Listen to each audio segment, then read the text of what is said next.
Dubai एक सपनों का शहर है जो कोई भी वहां गया वह इसकी सुंदरता का दीवाना हुए बिना नहीं रहा। बहुत बहुत स्वागत आपका हमारे चैनल पर। साल 2007 की बात है जब नौकरी की तलाश मुझे दुबई ले गई। अभी बुर्ज खलीफा की नींव पर काम हो ही रहा था कि अचानक पूरी दुनिया में भयंकर मंदी आ गई। आपको विश्वास नहीं होगा कि सारा कारोबार ठप हो गया था और व्यापारी दुबई से भाग रहे थे। कारोबारी लोग अपनी कारों को एयरपोर्ट की पार्किंग में छोड़ देते थे और उड़ जाते थे। हर दिन इतने वाहन पार्क किए जाते थे कि उनका ढेर कचरे में जाने लगा। दुबई ने उस भयानक दौर से बाहर आकर जो हासिल किया है वह अद्भुत है। दुबई ने इतनी प्रसिद्धि हासिल कर ली है कि आज उसे किसी परिचय की आवश्यकता नहीं है। हमारा आज का वीडियो दुबई के बारे में है जो आपके ज्ञान को बढ़ाएगा और कुछ भ्रामक तथ्य आपके सामने रखेगा। कुछ लोगों की यह आम धारणा है कि दुबई एक देश है। नहीं, ऐसा बिल्कुल भी नहीं है। दुबई संयुक्त अरब अमीरात देश का एक राज्य है जो 7 राज्यों से बना है और दुबई इसकी व्यावसायिक राजधानी है। दुनिया की सबसे ऊंची इमारत बुर्ज खलीफा के बारे में तो आपने सुना ही होगा, लेकिन यह कुछ दिनों बाद इतिहास हो जाएगा। बुर्ज खलीफा 2012 में तैयार हुआ जिसकी ऊंचाई 828 मीटर है।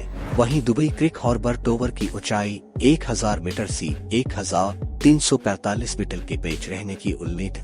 बुर्ज खलीफा कुछ सालों बाद दुनिया की तीसरी सबसे ऊंची इमारत बन जाएगी क्योंकि सऊदी अरेबिया का जेद्दा टॉवर की ऊंचाई 1000 मीटर तक होने की संभावना है। 1607 के शुरुआत तक दुबई में ऐसा कुछ नहीं था जो इनको दुनिया के मानचित्र पर रखता हो, लेकिन उसी साल मई में दुबई को तेल भंडार मिलने से सब कुछ बदलना शुरू हो जाता था जो आज तक पाए।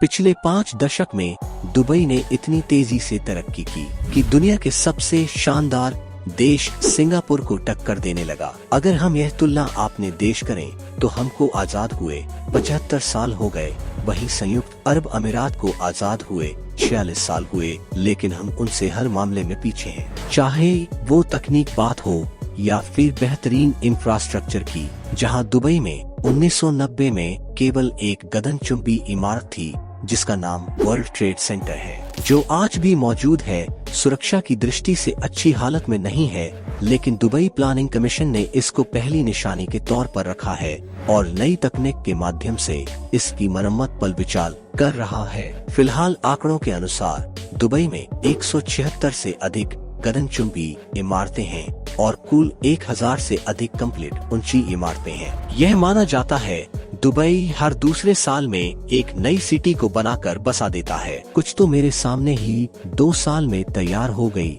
जिसमें दुबई सिलिकॉन सिटी और इंटेरेट सिटी शामिल है, जिसमें मैंने भी काम किया था। आपको जानकर हैरानी होगी कि दुबई की कुल आबादी का मूल निवासी केवल 10% से 15% ही है। बाकी सभी भारत, पाकिस्तान, नेपाल, बांग्लादेश और भी कई मुल्कों के लोग शामिल हैं। दुबई की सबसे अच्छी बात यह है कि आपको यहाँ पूरी दुनिया के लोग मिल जाते हैं। आपको यह जानकर भी हैरानी होगी कि दुबई में आपको कुत्ता नहीं मिलेगा, लेकिन हर गांव में आपको बिल्ली जरूर मिलती है। दुबई के लोग 2 जानवर पालने के शौकीन हैं, एक ऊंट, दूसरा शेर, जो अक्सर आपने सोशल मीडिया में देखा होगा। दुबई में साप्ताहिक छुट्टी शुक्रवार और शनिवार की होती है क्योंकि जुमे की नमाज का इस्लाम में अपना महत्व है। यदि आप रमजान के इफ्तार के समय बुर्ज खलीफा के 80वीं मंजिल पर है तो आपको रोजा 2 मिनट बाद खोलना होता है क्योंकि वहाँ सूरज 2 मिनट देर से छुपता है। दुबई में जब भी कोई प्रोजेक्ट डिजाइन किया जाता है तो उसको ऐसा तैयार किया जाता है कि जैसे कि वह दुनिया में इकलौता प्रोजेक्ट है। दुबई में ऐसे 9 थीम पार्क है जहां आपको पूरी दुनिया देखने को मिलती है। उसी में से एक दुबई ग्लोबल विलेज है जो 16 लाख स्क्वायर मीटर में फैला हुआ है। फिर भी आप पार्किंग के लिए परेशान होंगे। स्काई दुबई एक ऐसा थीम पार्क जो बना तो रेगिस्तान में है, लेकिन आपको ठंड से जमा देगा। इसका टिकट 6500 रुपए का है। यह आपके बच्चों के साथ आपको भी आकर्षित करता है। दुबई मॉल एक ऐसा मॉल है जिसने कई वर्ल्ड रिकॉर्ड अपने नाम किया है। इसमें दुनिया का सबसे बड़ा एक्वेरियम, दुनिया का सबसे बड़ा LED स्क्रीन जैसे कई रिकॉर्ड है। यह 5 लाख स्क्वायर मीटर में फैला हुआ है और इसमें 1200 से अधिक ब्रांड्स के स्टोर है। दुबई में दुनिया के लगभग सभी ब्रांड का शोरूम है, इसलिए इसको शॉपिंग कैपिटल भी कहा जाता है। आपको शुद्ध सोना चाहिए, वो भी कम दाम पर, तो आइए दुबई गोल्ड सुक चलते हैं, जहां छोटी बड़ी लगभग 500 दुकानें हैं। यहाँ इन सभी दुकानों की सुरक्षा के लिए दुबई पुलिस और CID के लोग भेस बदल कर घूमते रहते हैं।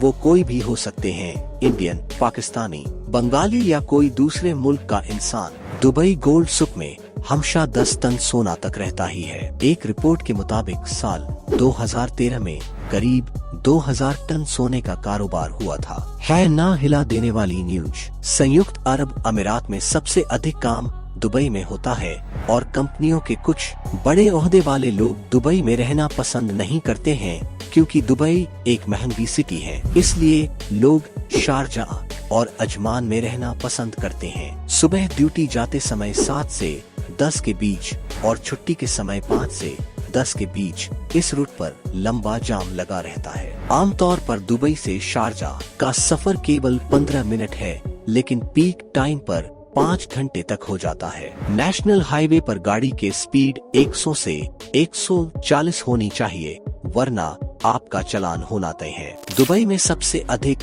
सुपर कार देखने को मिलती हैं, लेकिन वो आपको इस जाम की परेशानी से नहीं बचाते हैं। 7 राज्यों में केवल दुबई पुलिस के पास ही सुपर कार है। कुछ लोगों का मानना है दुबई अपराध मुक्त है, लेकिन ऐसा नहीं। यहाँ अपराध किसी दूसरे मुल्क की तुलना में अत्यधिक कम है। दुबई में शरिया कानून लागू है, इसलिए न्याय मिलना बहुत सरल है। शरिया कानून की वजह से अपराधी छोड़ा नहीं जाता है, इसलिए लोगों में कानून का डर और सम्मान दोनों ही है। दुबई कितनी तेजी से इंफ्रास्ट्रक्चर पर काम करता, इस बात का अंदाजा आप इसी बात से लगा सकते हैं कि केवल 18 महीनों के भीतर 42 मेट्रो स्टेशन बनाकर 2009 में चालू कर दिया था। दुबई की महत्वाकांक्षी योजना, जिसमें वह एक घूमने वाली बिल्डिंग बनाने वाले थे, जिसकी खबर 2008 में सामने आई थी, जिसका नाम डायनामिक टावर है। 2011 तक काम पूरा होना था, लेकिन अभी तक कोई निर्माण शुरू नहीं हुआ है। एक और बिल्डिंग, क्या आपने म्यूजियम ऑफ फ्यूचर के बारे सुना है, जो आपको इस दुनिया से दूर विज्ञान और टेक्नोलॉजी से अवगत कराती है। इसका निर्माण 2015 में शुरू हुआ और फरवरी 2022 में आम लोगों के लिए खोला दिया गया। मेरा ख्याल है आपको मरने से पहले एक बार यहाँ जरूर आना चाहिए। बुर्ज अल अरब दुनिया का इकलौता 7 सितारा होटल है, जिसकी ऊंचाई 321 मीटर है। यह दुनिया का तीसरा सबसे ऊंचा होटल है। इसमें एक दिन बिताने की सोच रहे हैं तो किराया जान लीजिए। बुर्ज अल अरब होटल में एक दिन का किराया 2 लाख से 13 लाख तक हो सकता है। दुनिया की सबसे तेज चलने वाली लिफ्ट दुबई में है, जो बुर्ज खलीफा टावर में है। दुबई की अर्थव्यवस्था के बारे में कुछ लोग यह मानते हैं कि यह तेल पर निर्भर है, लेकिन आप बिल्कुल गलत है। अगर आज तेल खत्म हो जाता है तो दुबई पर कोई बहुत भारी असर नहीं पड़ेगा। तेल का दुबई की अर्थव्यवस्था में योगदान केवल 5% है। इसका बाकी पैसा पर्यटकों और रियल एस्टेट से आता है। दुबई का रियल एस्टेट कारोबार बहुत बड़ा है। यहाँ तकरीबन दुनिया सभी बड़े ब्रांड की अपना एक बिल्डिंग फ्लोर या पूरी बिल्डिंग है। दुबई रियल एस्टेट की तेजी का अंदाजा इस बात से लगाए कि दुनिया 25% टावर क्रेन केवल दुबई में मौजूद है। भारत दुबई का दूसरा सबसे बड़ा व्यापारिक भागीदार और पहला चाइना है, तीसरा अमेरिका है। दुबई में कोई टैक्स नहीं लगता है, यह भी पूरी तरह से गलत धारणा है। यह सच है कि 2017 के अंत तक कोई टैक्स नहीं था, लेकिन 1 जनवरी 2018 से 5% गुड टैक्स लगाया गया और 1 जनवरी 2023 से 9% इनकम टैक्स लग रहा है। दुबई का पालम आइलैंड, जहां पूरी दुनिया को बसा दिया गया है, जो अंतरिक्ष से दिखने वाली धरती की दूसरी चीज है जिसे मनुष्य द्वारा निर्माण किया गया है। क्या आपको पता है कि दुबई एक बहुत बड़ा तेल उत्पादक देश है, फिर भी यह सौर ऊर्जा पर बहुत अधिक निवेश कर रहा है। दुबई एकमात्र ऐसा देश है जिसके एयरपोर्ट के अंदर मेट्रो चलती है। दुबई एक्सपो 2020 के बिना यह वीडियो अधूरा है, यह जो शानदार इंजीनियरिंग का उदाहरण है। दुबई के बारे में केवल एक वीडियो काफी नहीं होगा। अगर आपको वीडियो पसंद आया हो तो हमारे चैनल को सब्सक्राइब करें ताकि आपको ऐसे अद्भुत वीडियो आसानी से मिल सके।